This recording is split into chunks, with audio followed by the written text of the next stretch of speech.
As a man, I know what typical boys' room looks like. So today I'm building a cloth rack or coat rack so that my son can hang his clothes on there rather than leaving them on the chair. This project can be completed using a scrap 2x4, which is just cut into half. I'm using a 2x2 that I had laying around, as well as a piece of 3/4 inch dowel. And no, I didn't forget to remove my fingers from the blade path there. I was using the shadow of the blade to mark the length of the dowel, which in this case will be 5 inches. And later in the process, I'll alter it to the final length.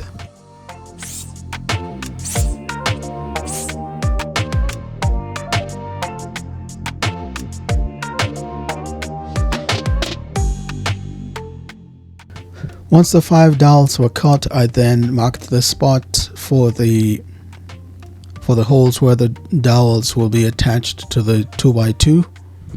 I just spaced them out approximately 3 inches apart and try to put it at the center of the board. The middle one I moved down a little bit just to give it some character, which would probably not be noticed unless you look very closely.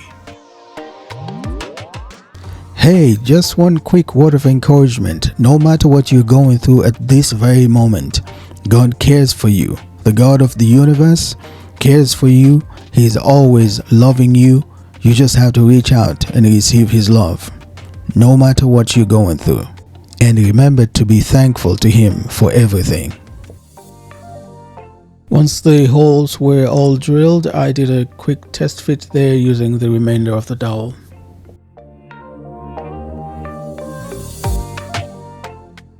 So I will be using the keyhole hardware that you see there to mount the coat rack to the back of my son's room door. So in order to make sure that it's sitting flush, I need to create a recess behind the coat rack so that the hardware will sit flush behind the coat rack.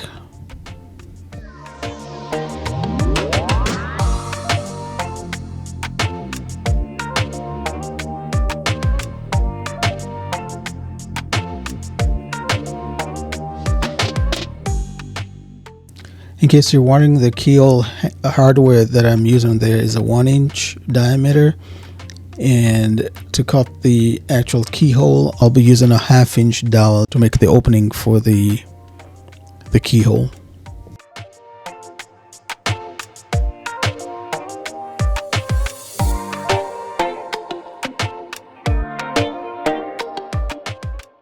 For the next step in the process, I'm using a bench router to make coved grooves on the hooks that will go on the coat rack. So the reason why I had the dowels cut at 5-inch initially is to make sure there's enough leverage to hold them while passing them through the router bit on the routed table.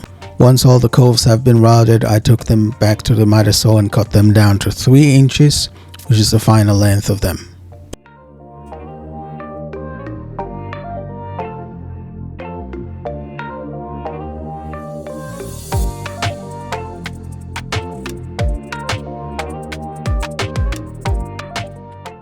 The next step is to just sand everything down to remove all the excess wood material and make sure there are no splinters sticking out.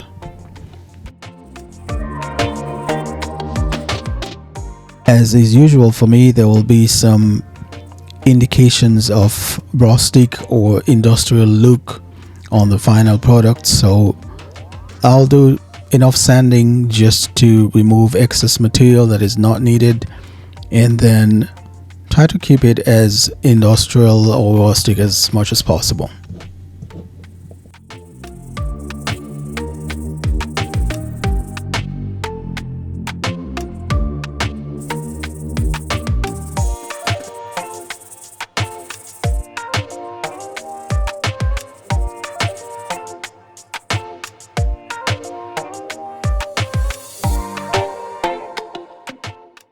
So since I used a Forstner bit to drill the holes for the hooks, As is typical for forstner bit, it leaves an indentation in there, so I'm using that as the point where I drill pilot holes, which I'll then use to countersink the screws that will hold each of the hooks from the back.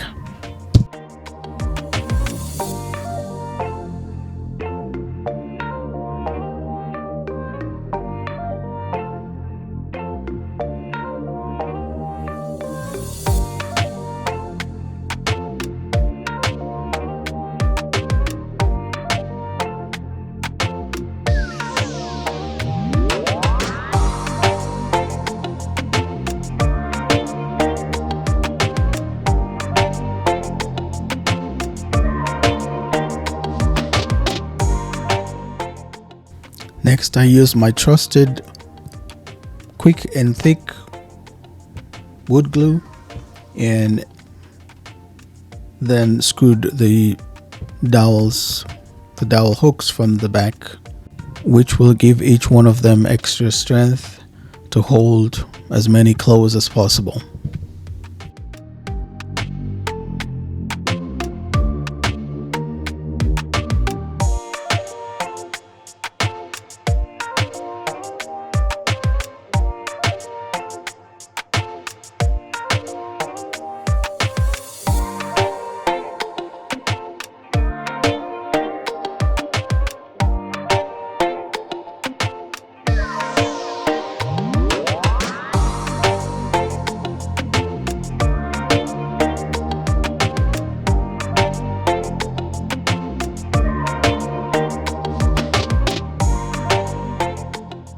And the rest of the process is self-explanatory.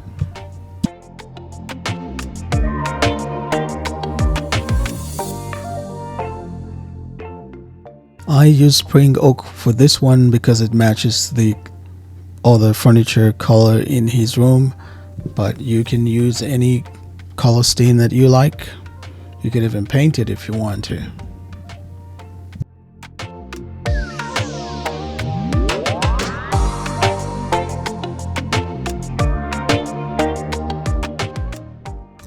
I must say I found it interesting how the coves ended up with a multicolored finish.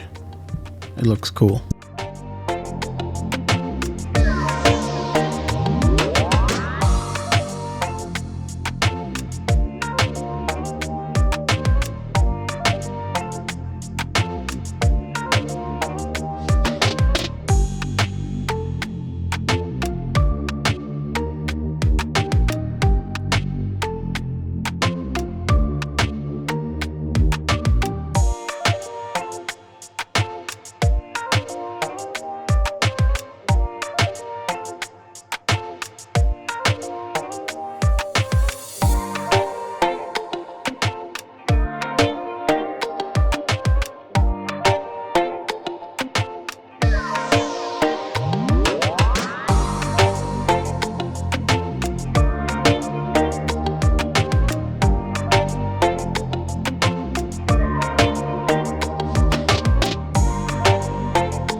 This is a good time to remind you that all you need is just a little bit of faith and some DIY action to tackle any DIY project.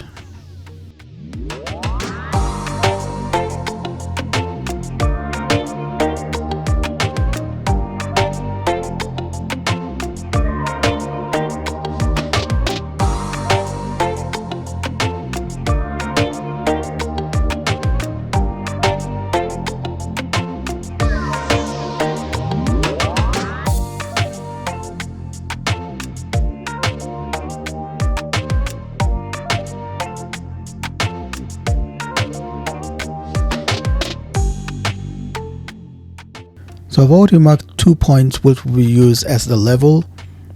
Now I'm using the points that I had marked on the masking tape, which indicates where the 2 screws will go on the door, onto which I'll be hanging the coat rack on. So I'm using 1-inch self-drilling screws. If you don't have self-drilling screws, then you'll have to pre-drill the 2 holes and then just use wood screws to mount the coat rack onto them.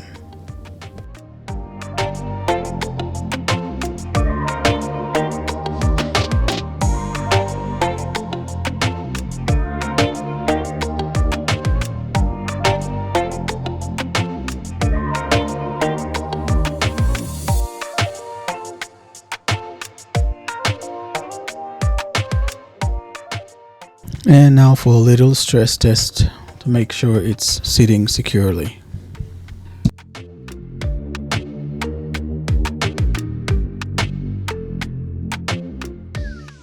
So I hope you found some value in this video. If you like the video, please click the like button and share it with somebody else who will be interested in building one of this. And until the next time, I hope you have a tangible experience of God's love. Stay blessed, and I'll see you in the next video.